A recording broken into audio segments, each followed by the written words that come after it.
It's the end of the world. The moon turns to blood, mountains crumble, mutant locusts swarm. These are just some of the strange images we find in parts of the Bible called apocalyptic. And while most people think the biblical word apocalypse means the end of the world, it actually doesn't mean that at all. So let's talk about how to read apocalyptic literature in the Bible. So wait, the apocalypse doesn't mean the end of the world? No, apocalypse is a Greek word that means to uncover or reveal. An apocalypse is when you suddenly see the true nature of something that you couldn't see before. Because I don't always see things the way they really are. Right. We all develop familiar ways of seeing the world that can limit or blur our vision. So an apocalypse is like a revelation. Right. Now, in the Bible, an apocalypse is when God pulls back the curtain to show someone what's really going on in the world from a divine perspective. For example, take Isaiah the prophet. He's suddenly transported in a vision into God's throne room. Oh right, he's in God's temple, described as a bridge between heaven and earth. And there, God gives him a divine perspective on Israel's past, present, and their future. So that Isaiah can bring challenge and comfort to God's people in his own day. Or think about the Apostle Paul, who was trying to stop the movement of Jesus, but then he gets stopped in his tracks by a vision of the risen Jesus himself. Yeah, he realizes that he's fighting against the very thing that he's been hoping for, and it changes the course of his life. So these apocalypses give people a heavenly perspective on their earthly situation, and they can give hope, or they can challenge you. Or make you change everything. Now, those are biblical stories about people having an apocalypse. There are also whole sections of biblical books where a prophet describes extended apocalyptic dreams and visions. People call this apocalyptic literature.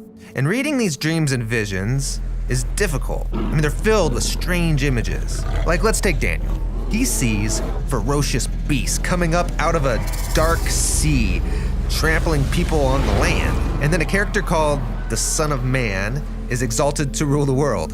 What is going on? Yeah, apocalyptic literature is written in a poetic, imaginative style, and it's packed with symbolism. How can I know what these symbols mean? Well, first, by studying the rest of your Bible. Apocalyptic imagery is based on biblical design patterns that begin in the book of Genesis and then develop throughout the Bible.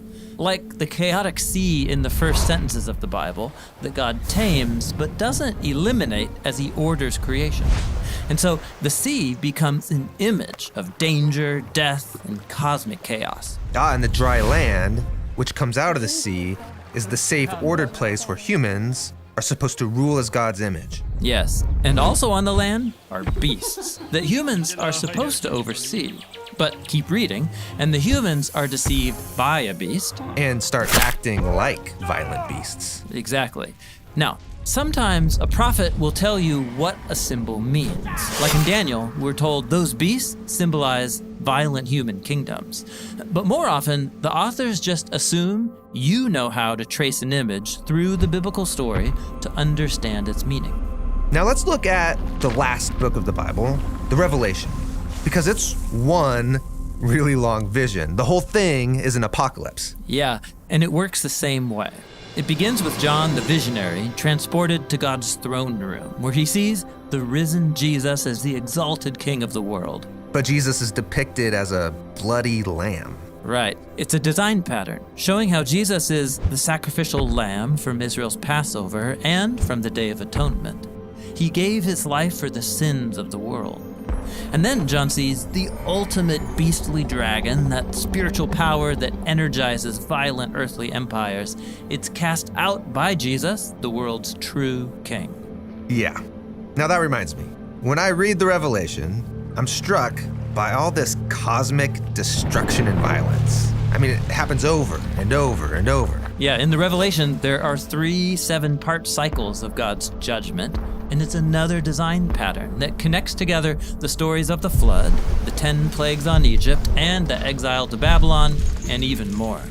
These are moments when humans unleash so much violence and death into the world that God hands them over to self-destruction. It's like a reversal of creation in Genesis chapter 1, as God allows the world and humans to sink back into darkness and disorder. That's sobering. It is. But remember, in Genesis 1, God overcame darkness and chaos with his light and light. And so too in the Revelation. The death of Jesus and the death of the world as we know it is the pathway into the renewed creation that began with the resurrection of Jesus. And so while the Revelation feels like the end of the world, it's actually about the beginning of the renewed world, where heaven and earth are reunited and God's human images rule all creation in the love and power of God. Okay, this is a lot to take in. It is.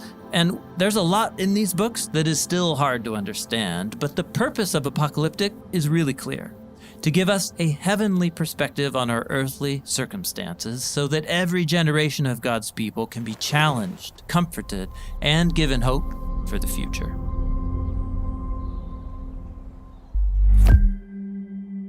All right, we did it. In this series on how to read the Bible, we looked at all the styles of writing in the Bible: narrative, poetry, discourse. And we learned how to read all of the main sections of the Bible. This is sophisticated and beautiful literature. And I can see why the Bible is one of the most influential books in human history. Yes, every part fits into the unified story that leads to Jesus. And it invites us into a lifetime of reading and meditation. There's a whole new world just waiting to be discovered in your Bible.